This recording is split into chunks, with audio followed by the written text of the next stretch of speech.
그러니까 결론은 남녀를 막론하고 남녀가 다를 게 없어요. 똑같아요. 내가 부자가 되고야 말겠다 하시는 분들은 제가 오늘 영상에서 설명한 것처럼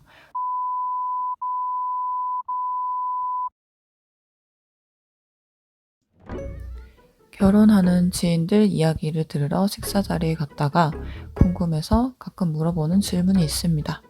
너네는 결혼하면 누가 통장 관리하니? 통장 관리? 요즘은 각자 하는 게 대세예요.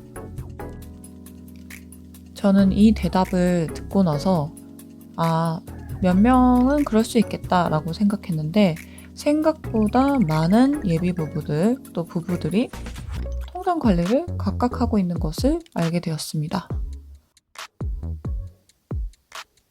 저는 이렇게 통장을 합치지 않는 부부의 이야기를 들으면 두 가지라고 생각해요. 부자가 되는 것에 관심이 없거나 아니면 이 부부는 찐서민이 아니고 진짜 본투비 부자여가지고 뭐 금수저, 다이아수저 이런 거겠죠? 그래서 딱히 뭐 돈을 모으고 이런 거에 관심이 없는 거, 관심이 없어도 되는 사람들이면은 뭐 월급 통장 같은 거 굳이 합칠 상황이 필요 없다고 생각을 합니다. 저는 두 가지 중에 하나라고 보는데 이 부분은 제가 얘기를 해봤을 때 관심이 있었어요. 부자가 돼야겠다라는 생각이. 그러면 이게 모순이잖아요. 저는 생각해보니까 저희 남편이 저에게 결혼하자고 말했을 때 제가 했던 말이 기억이 납니다. 아직도. 결혼하자는 분위기에 아주 초현실적인 발언을 했던 저도 참 웃기다는 생각을 합니다. 하지만 그만큼 저는 이것에 동의하는 사람이 아니라면 결혼해서 가정을 꾸릴 이유가 없다라고 생각할 정도로 저의 신념이 확고했기 때문인데요. 제가 필수 조건이라고 꼽았던 이것은 바로 부부의 통장을 합치는 것입니다. 뭐 이거는 맞벌이이냐 외벌이이냐 이거에 달라지진 않고 그냥 재정 관리를 하나로 통일한다는 뜻으로 보시면 돼요. 그래서 저는 이걸 안 하면 굳이 결혼할 이유도 의미도 없다고 생각을 했습니다.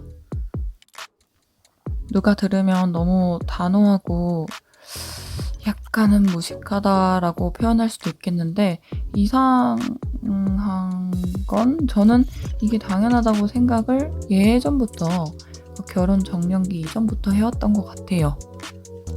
여러분 부자가 되기 위해서 나는 부자가 꼭 될 거야 라고 결심을 했으면 가장 먼저 해야 되는 것이 바로 현실 직시입니다.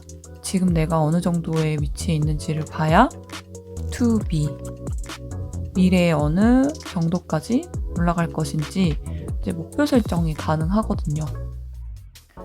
자, 그런데 부부가 각자 재정 관리를 하게 되면 어떤 일이 일어나는지 한번 상상해 보시겠어요? 첫 번째로 절약하는 것이 어려워질 겁니다. 강제 적금하고 남은 돈으로 살아야 겨우겨우 짠테크 하는 마당에 각자 얼마나 버는지도 쓰는지도 모르니까 절약 되겠어요? 그리고 투자의 속도가 안 붙을 거고요, 당연히. 그리고 마지막으로 의지를 세우기가 되게 힘들 거예요. 뭔가 공통된 목표가 없다는 거기 때문에. 자, 그러면 이걸 반대로 생각해 봤을 때, 즉, 부부 통장을 하나로 만들고 재정 관리를 단일화했을 때 어떤 효과가 생기는지 반대말로 써보면은 바로 명확하게 알 수가 있어요. 첫 번째로 절약을 하는 것이 되게 최대치로 할 수 있겠죠.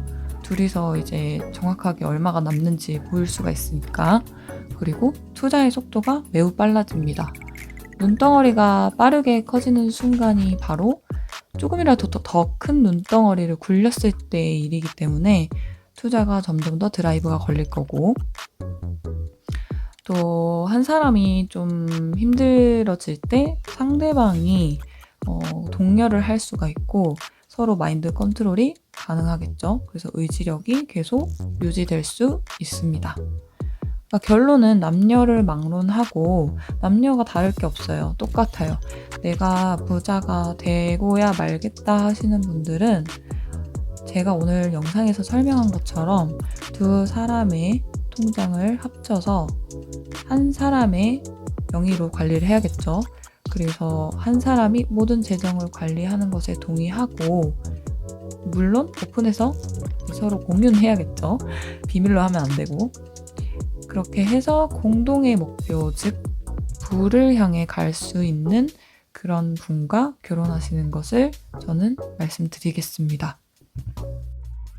참 요즘 서로 마음 맞는 사람 만나기가 힘들다고 하는데, 이런 것까지 맞는 사람 만나려고 하다 보니 더 힘든 이야기를 한 거 아닐까 싶은 생각도 드는데, 그만큼 중요한 부분이니까 부디 좋아하시는 분이 꼭 이런 경제관념이 맞는 분이 오시기를 저는 바라겠습니다. 그럼 저는 또 아주 흥미진진한 주제를 가지고 돌아오겠습니다. 안녕.